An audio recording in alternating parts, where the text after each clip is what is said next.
चलिए चलिए शुरू करते हैं जंतु जगत का वर्गीकरण। ठीक है, क्लासिफिकेशन ऑफ एनिमल किंगडम, जो कि पादप जगत से हो चुका था। मानव से संबंधी जितने भी हैं वो भी वीडियो बना चुके हैं। जगत शुरू करने जा रहे हैं। इसके बाद जो है अनुवांशिक से जो टॉपिक बनते हैं, छोटे छोटे टॉपिक हैं, मैं देख रहा हूँ कि अनुवांशिक है, जेनेटिक है, ये सब सवाल बनते हैं तो हम ये करवा देंगे। प्रमुख जीव वैज्ञानिक क्या नाम है वो भी पढ़ा दूंगा। तो बस उसके बाद ये समाप्त हो जाएगा। एक जंतु टिश्यू मतलब एनिमल टिश्यू से आता है क्वेश्चन, वो भी करवा दूंगा। और इसके बाद मैं फिजिक्स का मॉक टेस्ट करवा दूंगा। उसके बाद मैं केमिस्ट्री का करवाऊंगा। केमिस्ट्री का क्या है कि ऑनलाइन में चलाया नहीं हूँ, तो मॉक टेस्ट करवा देता हूँ पहले, उसके बाद ऑनलाइन में चलाएंगे, है ना। चलते हैं। पहला क्वेश्चन आपके सामने है, बताइए।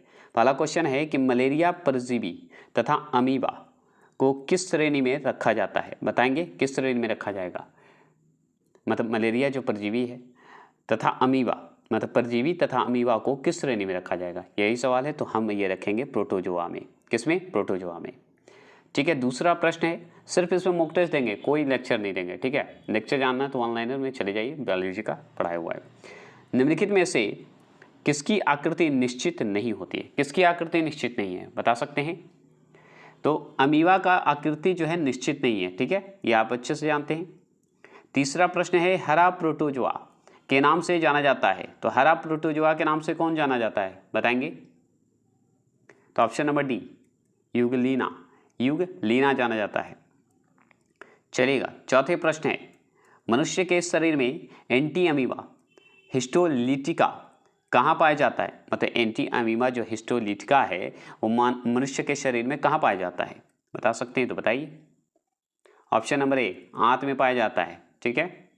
पांचवा प्रश्न है, पेचिस या अमीबॉयसिस के लिए उत्तरदायी प्रोटोजोआ है। कौन है प्रोटोजोआ इसमें से, चार ऑप्शन में से बताइएगा। पांचवा प्रश्न का जवाब देंगे option number B, entamoeba ही है, और कौन रहेगा, अमीबा, एंटी अमीबा, ऐसे याद रखेंगे। छठा प्रश्न है, मलेरिया बुखार पैदा करने वाला प्रोटोजोआ है। कौन सा प्रोटोजोआ है जो कि मलेरिया बुखार पैदा करता है, बता सकते हैं। तो छठे प्रश्न का जवाब देंगे ऑप्शन नंबर सी, प्लाज्मेडियम को जो है ऑप्शन नंबर सी लगाएंगे, वो सही लगाएंगे। चलिएगा। सातवें प्रश्न की बात करते हैं। सातवां प्रश्न है कि काला अजार उत्पन्न करने वाला प्रोटोजोआ है। कौन सा है बताइए। देखिए इसमें से एक दो क्वेश्चन जो है हो सकता है बताने में, लगातार बताने में क्या होता है कि एक दो क्वेश्चन ABCD बताने में थोड़ा गलती हो सकती है। तो जो आप कमेंट करेंगे ना उसका हम सही जवाब दे देंगे कि गलत है कि सही है। ठीक है। तो क्योंकि थोड़ा जल्दी करना है, क्योंकि और भी जैसे कि मॉक टेस्ट करवाना रहता है ना, इसलिए तो प्लीज़ थोड़ा सा कॉम्प्रोमाइज़ करिएगा। काला अजार जो है उत्पन्न जो है करने वाला जो है प्रोटोजोआ कौन सा है। काला जार भी बोल देता है कभी कभी, टेंशन नहीं लेना है। सातवां प्रश्न का ऑप्शन नंबर डी, लिस्मेनिया बोला जाता है। Option number D, leishmania. सब क्वेश्चन गलत नहीं होगा, ये भी जान लीजिए, तो सोच समझ के कमेंट बॉक्स में कमेंट करिएगा। निद्रा रोग, स्लीपिंग अस्कीनेस, ठीक है, पैदा करता है। तो निद्रा रोग जो है पैदा करता है, बताएंगे इस ऑप्शन का हिसाब से। तो ऑप्शन नंबर बी, ट्रिपैनोसोमा बोला जाता है निद्रा रोग को। ठीक है, पैदा जो करता है। नौवां प्रश्न है, मच्छर में मलेरिया परजीवी का जीवन चक्र किसने खोजा था, बताइए। मच्छर में जो मलेरिया परजीवी का जीवन चक्र किसने खोजा। तो option number B, Ronald Ross ने खोजा था, ये सही है। ठीक है ना। 10वां प्रश्न, स्पंजों के शरीर पर पाए जाने वाला छोटे छोटे छिद्र कहलाते हैं, क्या कहलाते हैं बताइएगा। ऑप्शन नंबर ए, ऑस्टिया कहलाता है। 11वां प्रश्न, स्पंज के सिर पर स्थित बड़ा छिद्र क्या कहलाता है। मतलब छिद्र जो है कहलाता क्या है, ये बताइएगा। हर ढंग से क्वेश्चन बना रहा हूँ, जो ये दिया है वो भी पढ़ रहा हूँ, जो अपने ढंग से बन सकता है वो भी बना रहा हूँ, जो कि आपको दिक्कत ना हो। तो स्पंज के सिरे पर स्थित बड़ा छिद्र कहलाता है, क्या कहलाएगा। तो ऑप्शन नंबर बी, अस्कुलम कहलाएगा, अस्कुलम कहा जाता है। 80 प्रश्न है, ये ध्यान रखिएगा। 12वां प्रश्न है, निम्न में से किसमें रक्त नहीं होता किंतु शोषण करता है। तो निम्नलिखित में से किसमें रक्त नहीं होगा लेकिन शोषण करेगा, मतलब सांस लेगा, तो वो हाइड्रा का सिवा कोई नहीं है, ऐसा कर सकता। इसमें रक्त नहीं है लेकिन शोषण करता है। तो 12वां प्रश्न का सी लगाएंगे, वो सही लगाएंगे। चलिए 13वां प्रश्न, कोरल रीफ, कोरल रीफ बोला जाता है जिसे प्रवाल भित्ति बोलते हैं, का निर्माण किसके द्वारा होता है? तो इस ऑप्शन के हिसाब से याद रखिएगा ऑप्शन नंबर जो बी लगाएंगे वो सही लगाएंगे। सिलेंट्रेटा के जो है द्वारा किया जाता है, मतलब द्वारा निर्माण होता है प्रवाल भित्ति का, जिसे कोरल रीफ बोलते हैं। आगे चलेंगे, प्रवाल जिसे कोरल बोलते हैं क्या है? प्रवाल एक क्या है? तो एक समुद्री जीव के रूप में जाना जाता है ना, जो कि जाके नीचे जम जाता है समुद्र के नीचे। क्या मैंने सही बोला? एकदम सही मैंने बोला, याद रखेंगे। चलिएगा, जेलीफिश बताएंगे 15वां प्रश्न, जेलीफिश के नाम से जाना जाता है, कौन जाना जाता है जेलीफिश के नाम से? तो option number C, Aurelia, Aurelia जो है जेलीफिश के नाम से जाना जाता है। 16वां प्रश्न है, समुद्री एनीमोन, एनीमोन बोला जाता है, तो समुद्री एनीमोन के नाम से जाना जाता है, कौन जाना जाता है बताइएगा। 16वां प्रश्न का जवाब देंगे तो ऑप्शन नंबर डी, मैट्रीडियम, मैट्रीडियम बोला जाता है, सॉरी मैट्रीडियम बोला जाता है। चलिए देखिए, ये पुर्तगीज मैन ऑफ वार लिखा जाता है, ठीक है, पुर्तगीज या पुर्तगाली जो होते हैं मैन ऑफ वार के नाम से जाना जाता है। तो कौन सा जाना जाता है बताइएगा। तो याद रखिएगा फाइशेलिया जो है वो जाना जाता है, ठीक है, और भी नाम है जो कि जाने जाते हैं, लेकिन ये जो ऑप्शन के हिसाब से ये करेक्ट आंसर है, ये ध्यान रखिएगा। 18वां प्रश्न है, अमरत्व, ठीक है, का गुण पाया जाता है, तो अमरत्व का गुण किस में पाया जाता है बताइएगा। 18वां प्रश्न का जवाब देंगे, जवाब दीजिए फटाफट। ऑप्शन नंबर बी, हाइड्रा में पाया जाता है, ठीक है, अमरत्व है, एकदम समझिए अमर है वो। चलिए आगे चलते हैं, चिपटे कृत्रिमों को किस संघ के अंतर्गत रखा गया है बताइएगा। चिपटे हुए मतलब फ्लैट वर्म बोला जाता है उसे, बताइएगा किस संघ के अंतर्गत रखा गया है। इस 4 ऑप्शन के हिसाब से जवाब दीजिएगा। 19वां प्रश्न का जवाब देंगे तो ऑप्शन नंबर ए, प्लेटी हेलमिनथीस, हेलमिनथीस बोला जाता है, ठीक है, प्लेटी हेलमिनथीस बोला जाता है। चलिए आगे चलते हैं, 20वां प्रश्न की बात करते हैं, फीता क्रीम बोला जाता है, ठीक है, टैप बॉर्म बोला जाता है, कृत्रिम बोल दीजिए कोई दिक्कत नहीं है, फीता कृत्रिम बोल दीजिए, फीता क्रीम बोल दीजिए, कोई फर्क नहीं पड़ता। तो फीता क्रीम मतलब टैप बॉर्म किस संघ का जो है एक महत्वपूर्ण प्राणी है बताइएगा। जैसे फ्लैट बॉर्म था उसी तरह टैप बॉर्म है, बताएंगे। 20वां प्रश्न का ऑप्शन नंबर डी, ये भी आता है प्लेटी हेलिमथीस में ही, हेलिमथीस बोला जाता है उसमें ही आता है, ये भी और फ्लैट बॉर्म भी, दोनों आते हैं, ठीक है, कोई दिक्कत नहीं ना। देखिए, गोल कृत्रिम मतलब गोल कृत्रिम या क्रीमी बोलिए कोई दिक्कत नहीं है, या सूत्र क्रीमी को किस संघ के अंतर्गत रखा गया है बताइएगा। अब जैसे टैप बॉर्म पढ़े आप, फ्लैट बॉर्म पढ़े, तो वो सब जो था किस में था, प्लेटी हेलमिनथीस में था, ठीक है, हेलमिनथीस जैसे बोलते हैं, थिंच में था। लेकिन अब बताइए ये जो गोल कृत्रिम है वो किस में आएगा। 21वां प्रश्न का जवाब देंगे तो ऑप्शन नंबर बी, निमय अलग कर दीजिए, थेलमीथीज अलग कर दीजिए, तो निमय थेलमीथीज अलग है याद। 22वां प्रश्न, फलेरिया नामक रोग उत्पन्न होता है, कहाँ होता है बताइए। ऑप्शन नंबर बी, किसमें, बुचेरिया वेनक्राफ्टी द्वारा होता है।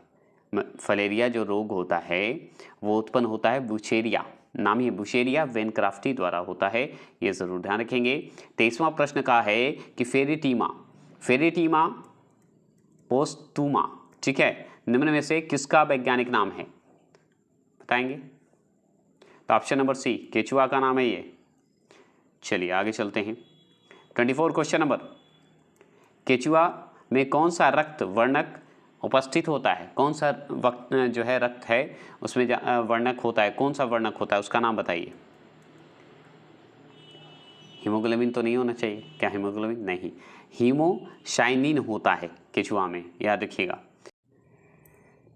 देखिए, कीटों में कितनी जोड़ी टांगे होती है, तो टांगे जोड़ी की बात पूछेगा तो 3 लगा के चलाइएगा, क्योंकि 6 होता है टोटल, तो 3 जोड़ी का होता है।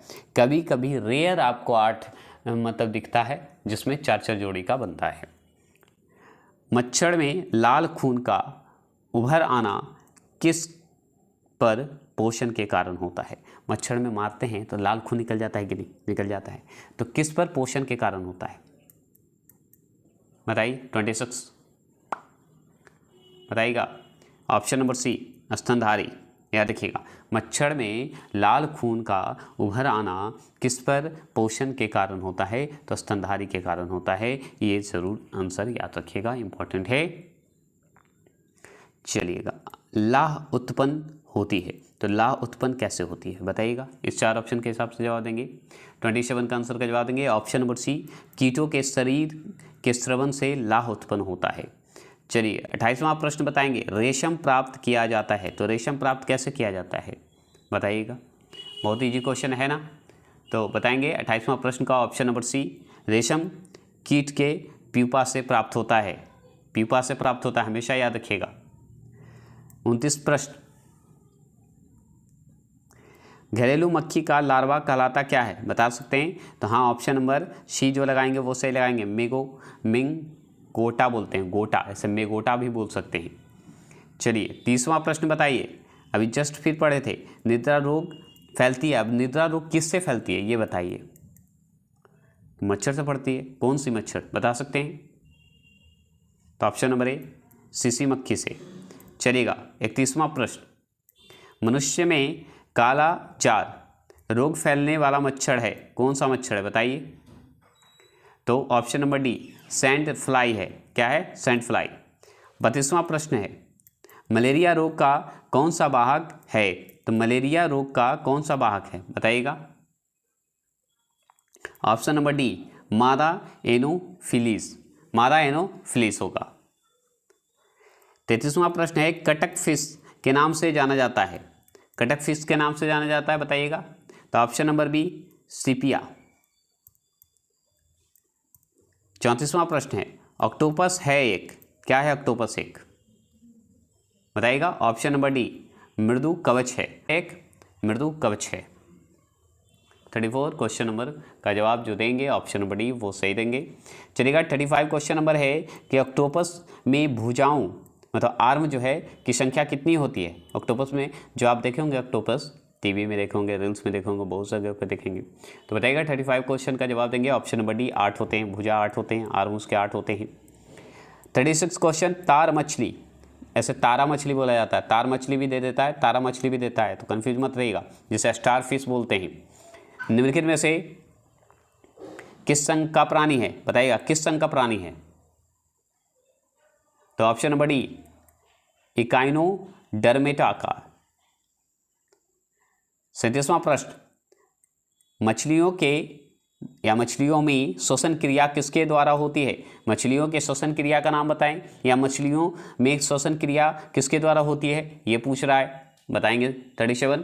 तो ऑप्शन नंबर सी याद रखिएगा, गिल्फ के द्वारा लेता है ना। बहुत इजी क्वेश्चन ये सब है। मछलियों के हृदय की विशेषता है, तो मछलियों के हृदय की विशेषता क्या है? तो ऑप्शन नंबर बी, इसमें केवल अशुद्ध रक्त होते हैं, याद रखिएगा, मछलियों के हृदय की बात कर रहा है ना। 39 क्वेश्चन, निम्नलिखित में से कौन जीव वास्तव में मछली है बताएंगे, कौन? तो ऑप्शन नंबर डी समुद्री घोड़ा वास्तव में मछली है। 40वां प्रश्न, समुद्री घोड़ा जिसे सी हॉर्स बोलते हैं किस वर्ग का उदाहरण है बताइएगा, किस वर्ग का उदाहरण माना जाता है ये? तो ऑप्शन नंबर ए मत्स्य मतलब मछली का उदाहरण माना जाता है, अभी जस्ट ऊपर पढ़े। 41वां प्रश्न, संसार में किसकी जीव की संख्या सर्वाधिक है बताएंगे। संसार में अगर पूछे किसकी जीव, कौन सा जीव ऐसा है जिसकी संख्या सर्वाधिक है? 41 क्वेश्चन नंबर का जवाब देंगे ऑप्शन नंबर ए मछली, और क्या? 42 क्वेश्चन नंबर का जवाब देंगे सबसे विषैले मछली कौन सा है बताइएगा 42 का। तो ऑप्शन नंबर ए पाषाण मछली को कहते हैं, सबसे विषैला मछली माना जाता है।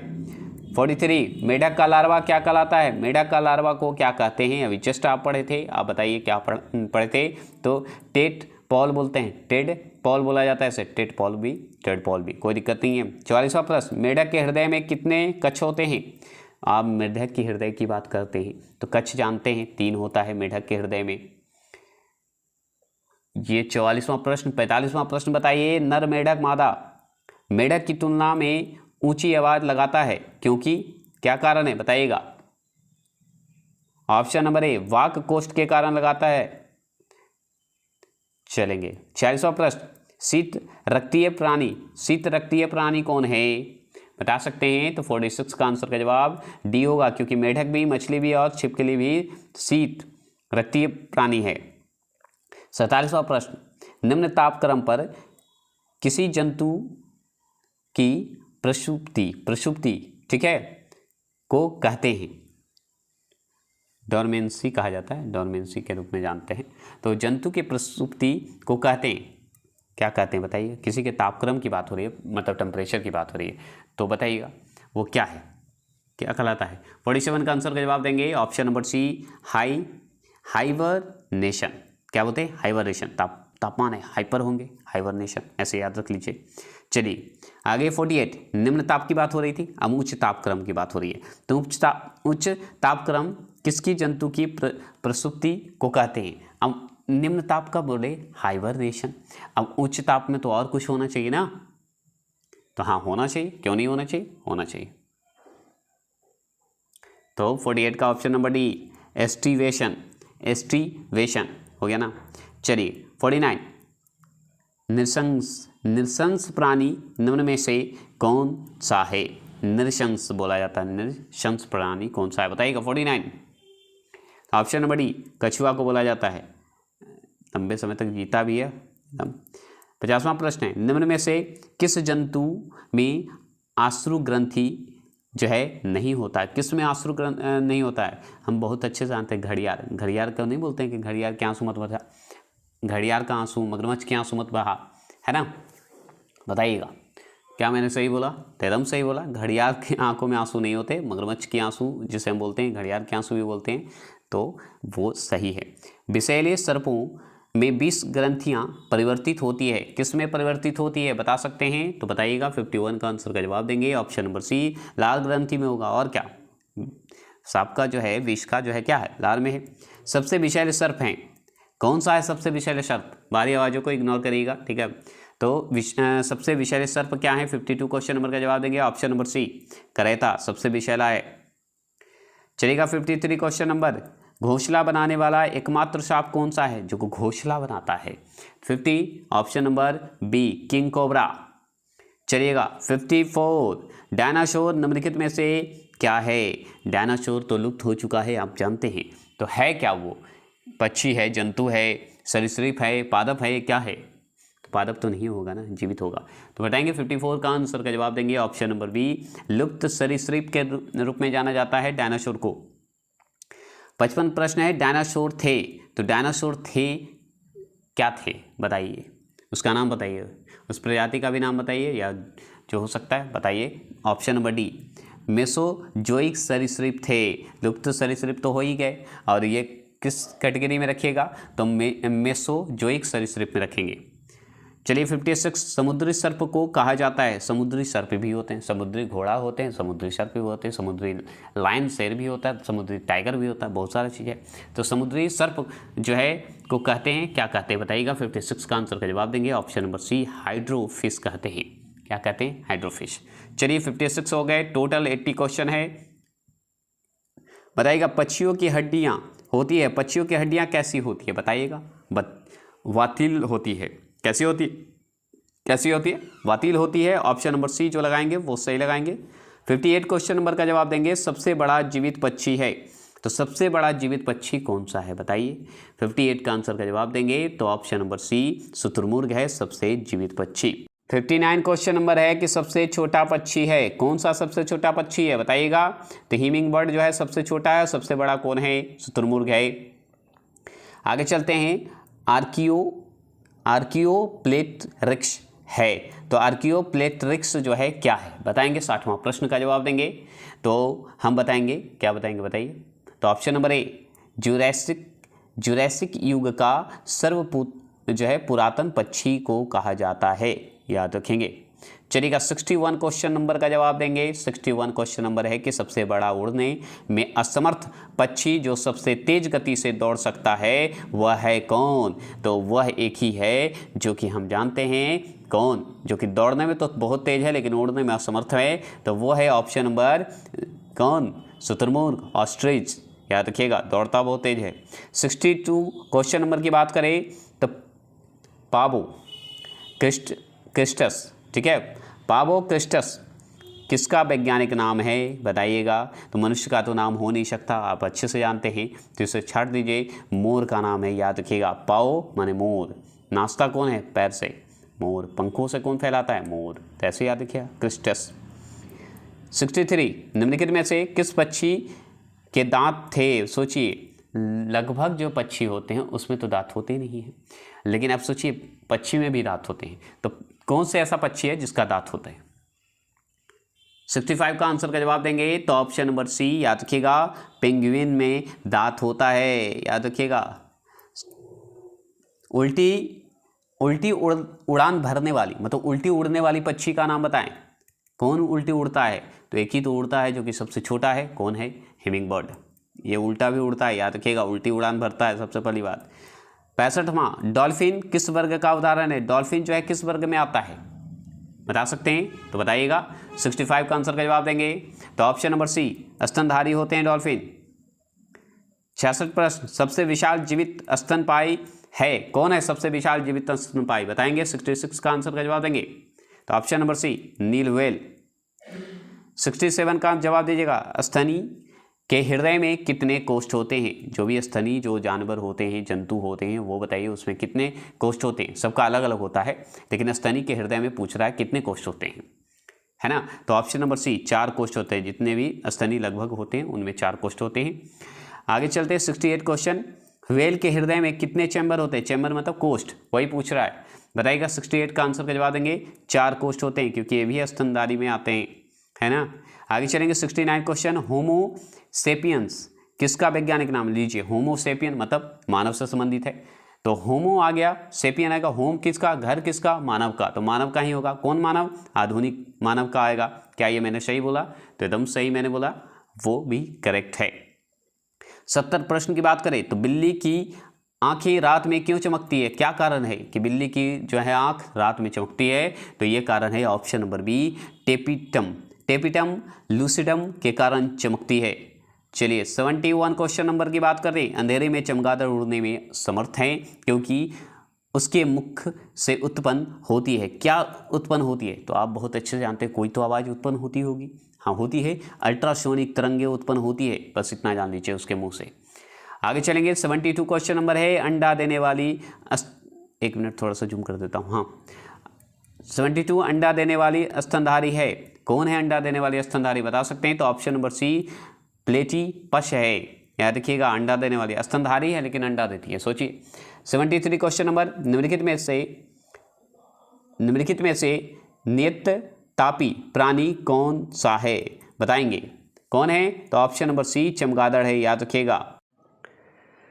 74 क्वेश्चन नंबर है कि स्तनपायी के उत्सर्जन उत्पाद मूत्र में अधिकता में पाई जाती है, किस में पाई जाती है? मतलब स्तनपायी जो होते हैं, स्तनपायी जो होते हैं, स्तनपायी के जो उत्सर्जनी जो उत्पाद मूत्र होते हैं, मूत्र में अधिकता पाई जाती है, किसकी अधिकता पाई जाती है? यही तो सवाल पूछ रहा है। ऑप्शन नंबर सी, यूरिया अम्ल का होगा, जो भी स्तनपायी होंगे।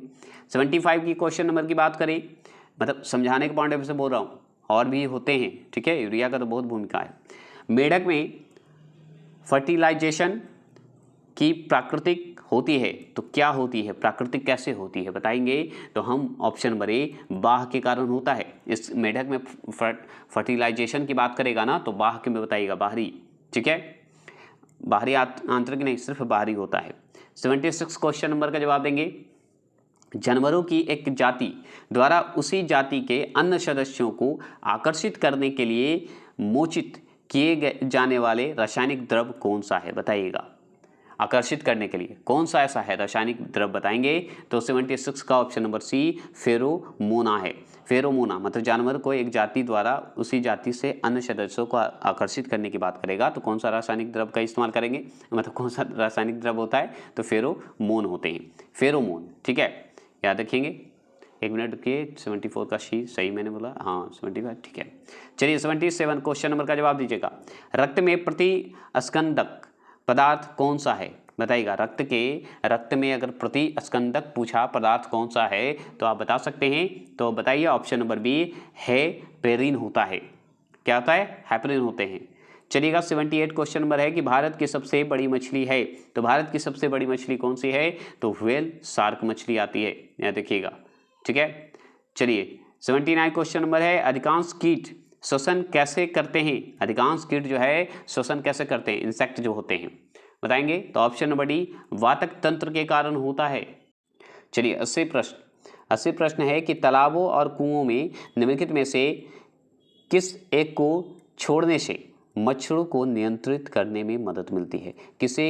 किसे छोड़ दीजिए कि मछली नियंत्रित हो जाएगी, बताइएगा। इस 4 ऑप्शन के हिसाब से आपको जवाब देना है। 80 प्रश्न का जवाब देंगे तो ऑप्शन नंबर सी, गेम्बू सिया को छोड़ दीजिए, मच्छर सारा खत्म हो जाएगा, कंट्रोल हो जाएगा। यही आपका क्वेश्चन आंसर ऑप्शन इसके सामने, और क्वेश्चन आपको दे दिया जाएगा। चलिए मिलते हैं next video geography one liner और एनसीईआरटी का नेक्स्ट मैसूर और पंजाब यूथ। जय हिंद, जय भारत। तो चलिए शुरू करते हैं जंतु विज्ञान की शाखा, जिसे ब्रांच ऑफ जूलॉजी बोलते हैं। इसमें जितने भी क्वेश्चन हैं 26 क्वेश्चन है और फास्ट क्वेश्चन रहेंगे, कम समय में ज़्यादा क्वेश्चन करवाएंगे। और सिर्फ इसमें नो लेक्चर, अगर जिसमें डॉट लगे आपको कमेंट बॉक्स में कमेंट करिएगा, उसका सोल्यूशन मिलेगा। अगर सच में गलत होगा, बुक अगर गलत देगा, उसका डिटेल आपको दे दिया जाएगा। ओके, तो चलिए फास्ट करते हैं, क्योंकि अगर मैं पूरा सोल्यूशन करने जाता हूं तो उसमें क्या होता है कि आपका मॉक टेस्ट नहीं हो पाएगा और एग्ज़ाम आपके सामने है तो होने में मुश्किल हो जाएगी, क्योंकि हमें अभी फिजिक्स केमिस्ट्री का बाकी है और भी जो एनसीईआरटी चला रहा हूँ वो भी चलना है। अभी हमारे पास रिमाइंडर बुक का जो है ज्योग्राफी बचा हुआ है वो भी करवाना है, क्योंकि कोई भी एग्ज़ाम देने जाएँ रिजल्ट नरेल अकाडमी से आना चाहिए। मतलब कोई भी क्वेश्चन लड़े तो नरेल अकाडमी का क्वेश्चन वहाँ पे होना चाहिए।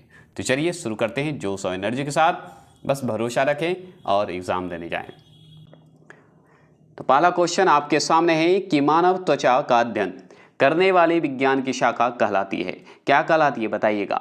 मानव त्वचा का अध्ययन करने वाले विज्ञान को क्या कहा जाता है, बता सकते हैं? तो बताइएगा। तो ऑप्शन नंबर डी, डर्मेटोलॉजी। जैसे ही मानव त्वचा की बात करेगा डर्मेटोलॉजी कर देंगे, है ना। ऐसे मानव त्वचा विज्ञान कहा जाता है, ठीक है, त्वचा विज्ञान भी कहा जाता है, जिसे इंग्लिश में डर्मेटोलॉजी कहते हैं। दूसरा प्रश्न, अस्थियों का अध्ययन, अस्थियों मतलब हड्डियों का अध्ययन विज्ञान की किस शाखा के अंतर्गत किया जाता है? मतलब हड्डियों का अध्ययन जो करते हैं विज्ञान की कौन सी शाखा के अंतर्गत करते हैं, कौन से ब्रांच से करते हैं, बताइएगा।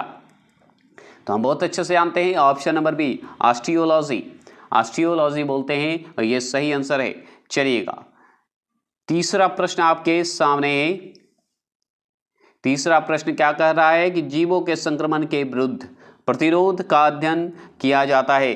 तो जीवों के संक्रमण के अगर विरुद्ध लड़िएगा मतलब प्रतिरोध का अध्ययन क्या कहलाएगा, बता सकते हैं? तो हम अच्छे से बताएंगे। जैसे ही प्रतिरोध की बात होगी, इम्यूनिटी की बात होगी, तो इम्यूनोलॉजी कहलाएगा, जो कि ऑप्शन नंबर बी लगाएंगे वो सही लगाएंगे। चलिएगा चौथे प्रश्न की बात करते हैं। चौथा प्रश्न है कि पोलियोटोलॉजी, मतलब पॉली अलग कर दीजिए, ओंटोलॉजी अलग कर दीजिए। तो पोलियो ओंटोलॉजी के अंतर्गत किसका अध्ययन किया जाता है, बताइएगा तो बता दीजिए।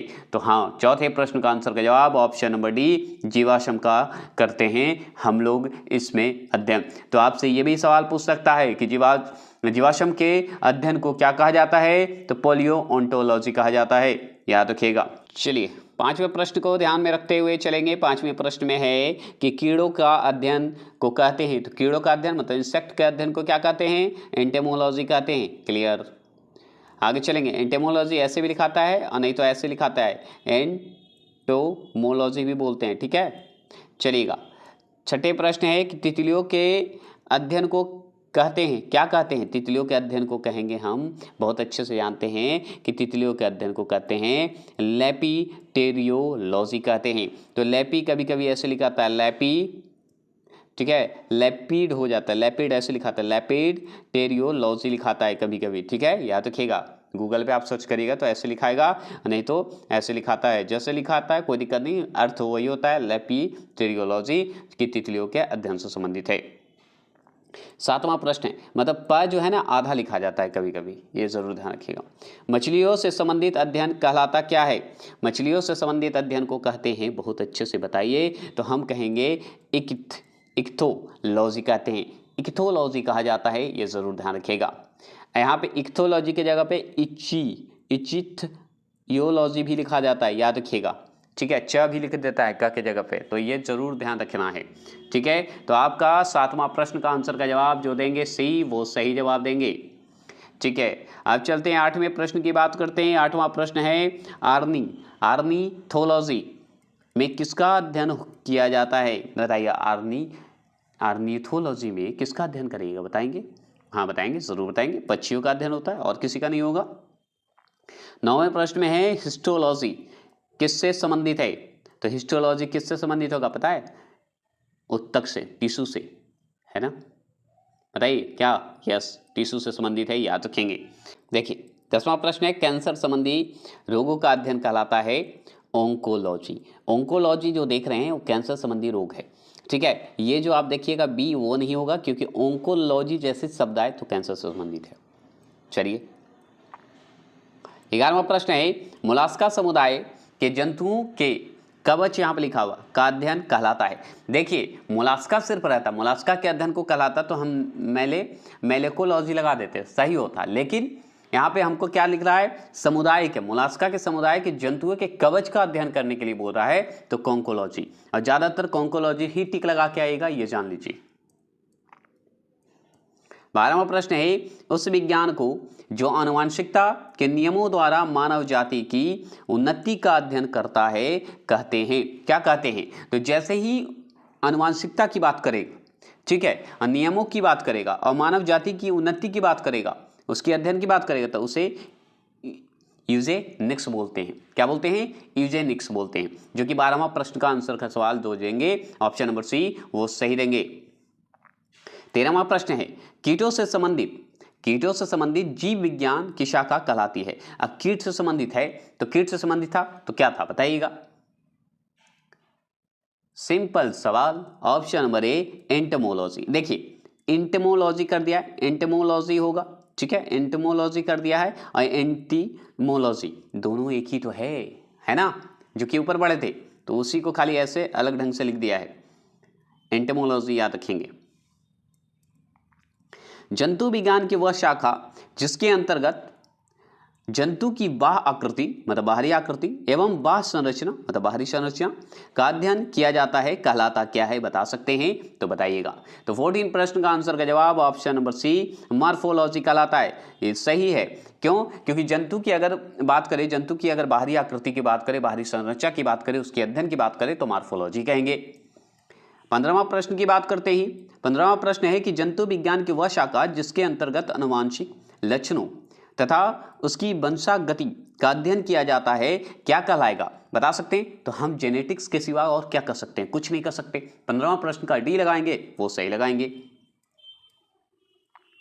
16वां प्रश्न है जंतु तथा उसके आसपास के वातावरण संबंधी अध्ययन को कहते क्या हैं? तो हम वातावरण जैसे ही बात आएगा पारिस्थितिक तंत्र को याद आया होगा, इकोसिस्टम याद आया होगा। क्या मैंने सही बोला? एकदम सही बोला, और आप टिक लगा के आइएगा इसी को। 17वां प्रश्न की बात करेंगे, मांसपेशियों का अध्ययन कहलाता है। जैसे ही मांसपेशियों की बात होगी तो मांसपेशियों का अध्ययन कहलाता है मायोलॉजी। याद रखिए, माइकोलॉजी नहीं, मायोलॉजी, मायाजाल, मायोलॉजी याद रखेंगे। मांसपेशियां, मायोलॉजी याद रखेंगे, याद करते मतलब अध्ययन करते ही। 18वां प्रश्न जनसंख्या का अध्ययन कहलाता है। तो जैसे ही जनसंख्या का अध्ययन की बात करेगा तो आप क्या लगा दीजिएगा? डेमोग्राफी लगा दीजिएगा, जियोग्राफी नहीं। जनसंख्या की बात कर रहा है तो डेमोग्राफी हो जाएगा, याद रखेंगे। 18वां प्रश्न का डी लगाए, वो सही लगाए।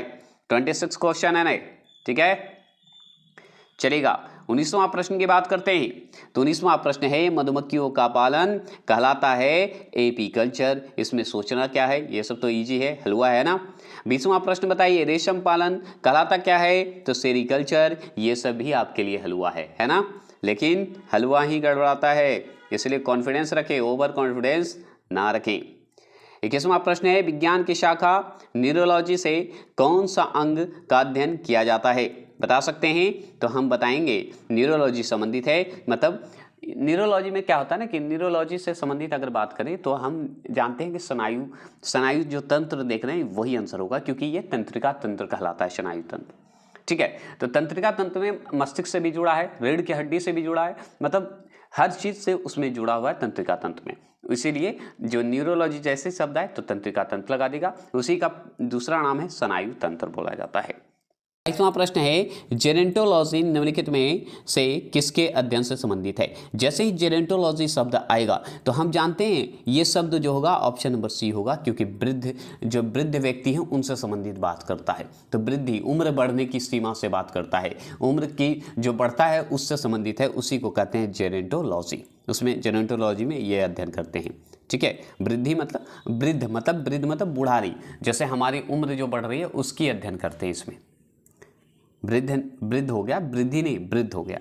23वां प्रश्न है पीडियाट्रिक्स निम्नलिखित में से किसके अध्ययन से संबंधित है। तो जैसे ही पीडिया मतलब बेबी जैसा याद आया होगा, शिशु जैसा, तो शिशु रोग से संबंधित है। तो पीडियाट्रिक्स जो होते हैं वो शिशु के अध्ययन उसमें किया जाता है। और जेरेंटोलॉजी आएगा तो उसमें हम वृद्धि मतलब उम्र दराज व्यक्ति का अध्ययन करेंगे, मतलब बीमारी का जो है अध्ययन करेंगे। 24वां प्रश्न है टिश्यू कल्चर मतलब उत्तक, टिश्यू मतलब उत्तक। तो टिश्यू कल्चर का अध्ययन किसके लिए उपयोगी है। तो टिश्यू कल्चर का जैसे ही हम शब्द का इस्तेमाल करेंगे तो आनुवांशिक के लिए शब्द लगा देंगे। ठीक है। 25 क्वेश्चन है कि रक्त में एंटीबॉडी, देखिए एंटीबॉडी यहाँ पे होना चाहिए, एंटीबॉडी कर दिया कोई दिक्कत नहीं है, दोनों लिखाता है। तो एंटीबॉडी एवं एंटीजन के अध्ययन को क्या कहते हैं। तो जैसे ही एंटीबॉडी और एंटीजन की बात करें तो रक्त से संबंधित है, ब्लड से संबंधित है, तो उस अध्ययन को क्या कहेंगे। तो हम कहेंगे उस अध्ययन को ऑप्शन नंबर सी सीरोलॉजी कहा जाता है। ठीक है।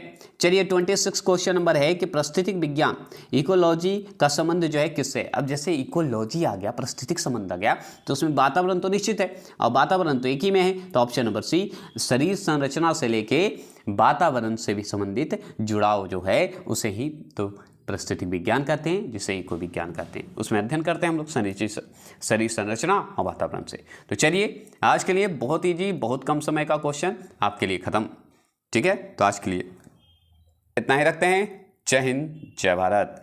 नेक्स्ट टॉपिक ज्योग्राफी का विश्व जल संधि। तैयार रहें और देखते रहें। और एनसीईआरटी का हिस्ट्री का नेक्स्ट चैप्टर जो आ रहा है पंजाब और मैसूर। तो तैयार हैं आज वीडियो देखने के लिए रातों रात।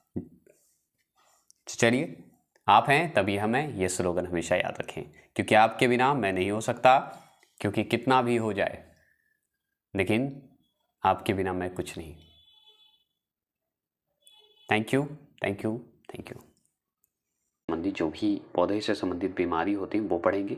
ज़्यादा नहीं, 17 क्वेश्चन है और बहुत इंपॉर्टेंट है, तो पढ़ लेते हैं, है ना। तो चलिए फास्ट पढ़ते हैं और ख़त्म कर लेते हैं। आज बायोलॉजी ख़त्म हो जाएगा लगभग। जैसे देखिए पहला क्वेश्चन है, एक मिनट, पहला क्वेश्चन आपके सामने है कि पादप रोगों का सबसे उत्तरदायी कारक कौन है। तो बताएंगे पादप कारक का जो है सबसे उत्तरदायी कारक कौन है, बता सकते हैं। तो फफूंदी, कवक है सबसे ज़्यादा। दूसरा प्रश्न को ध्यान से देखेंगे, पौधे को रोग प्रतिरोधी बनाया जाता है, तो कैसे बनाया जाता है बता सकते हैं। तो हम बताएंगे ऑप्शन नंबर सी, जो लगाएंगे वो सही लगाएंगे। जंगली किस्म से प्रजनन कार्य करा के, मतलब प्रजनन करा के किया जाता है, या देखिएगा कारक मैंने बोला था प्रजनन करा के करते हैं। तीसरा प्रश्न है कि हरित वाली रोग किस फसल से संबंधित है। तो हरित बाली वाली रोग जो है, हरित बाली एक रोग होता है, वो किस फसल से संबंधित है बता सकते हैं। तो हम बताएंगे ऑप्शन नंबर डी, मूंगफली से संबंधित है। क्या ये सही बताया? नहीं, मैंने गलत बताया।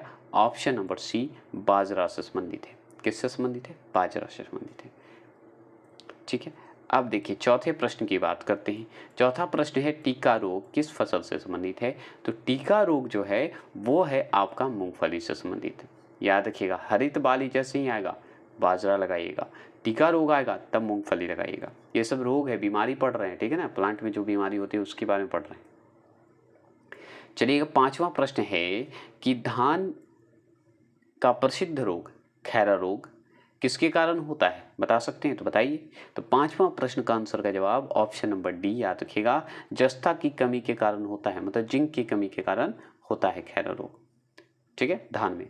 छठा प्रश्न है कि चाय में लाल रस्ट रोग किसके कारण होता है बता सकते हैं। तो हम बहुत अच्छे से जानते हैं, लेकिन आप बताइए।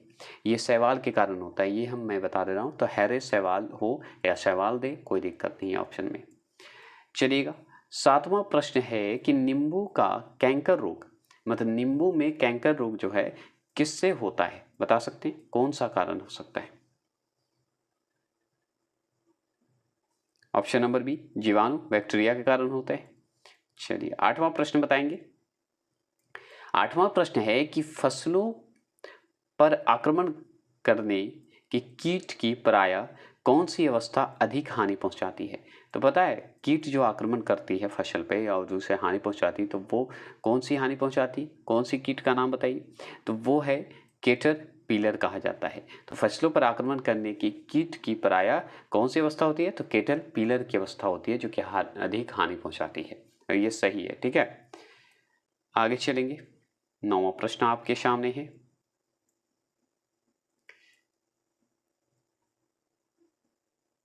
बताएंगे 9वां प्रश्न। 9वां प्रश्न है मिलीबग किस फसल से संबंधित है? तो जैसे ही मिलीबग शब्द आएगा तो आप बताइए क्या लगाइएगा? तो ऑप्शन नंबर ए, सरसों से संबंधित है। ये एकदम सही जवाब है, ठीक है। 10वां प्रश्न है कि निर्जा रोग, अग्नि निर्जा रोग किससे संबंधित है, बता सकते हैं? तो बताइए।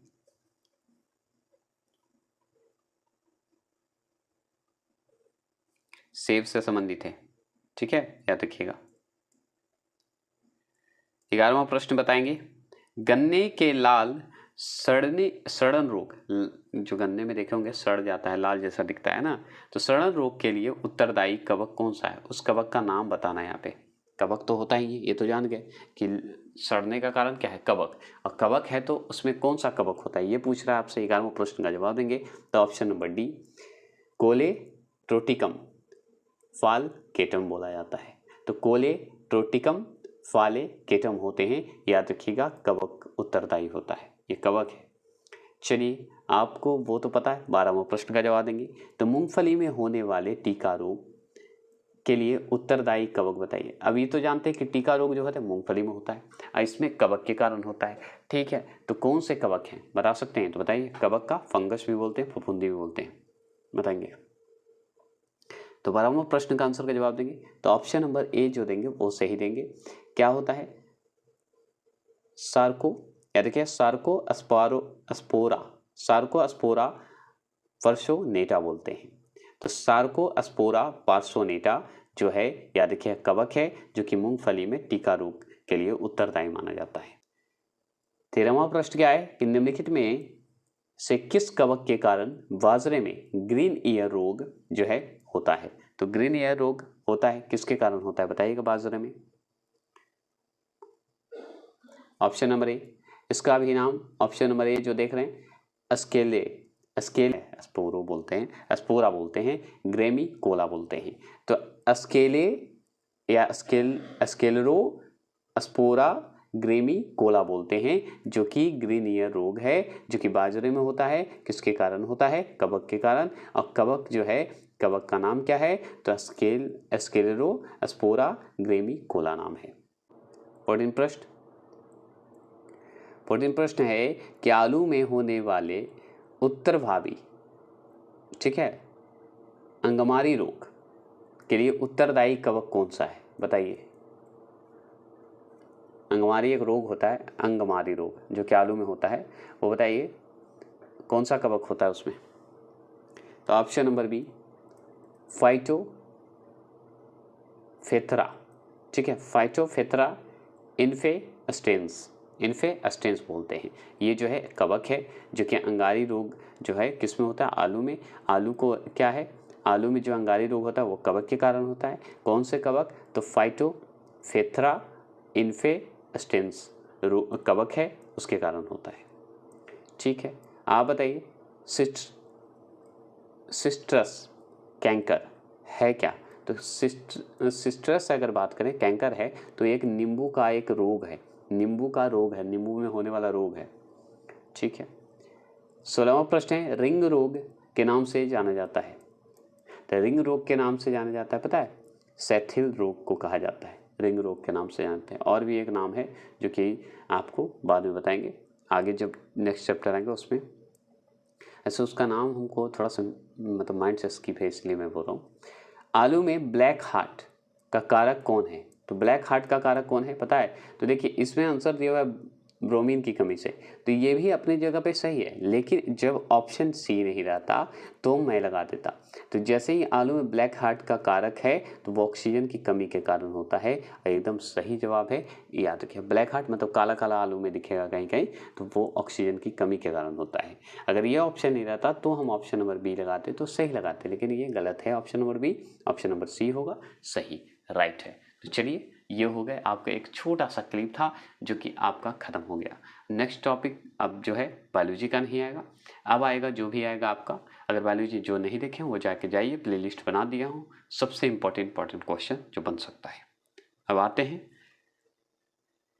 कौन सा चैप्टर, फिजिक्स का, जो कि सिर्फ फिजिक्स का चलेगा। जय हिंद, जय भारत।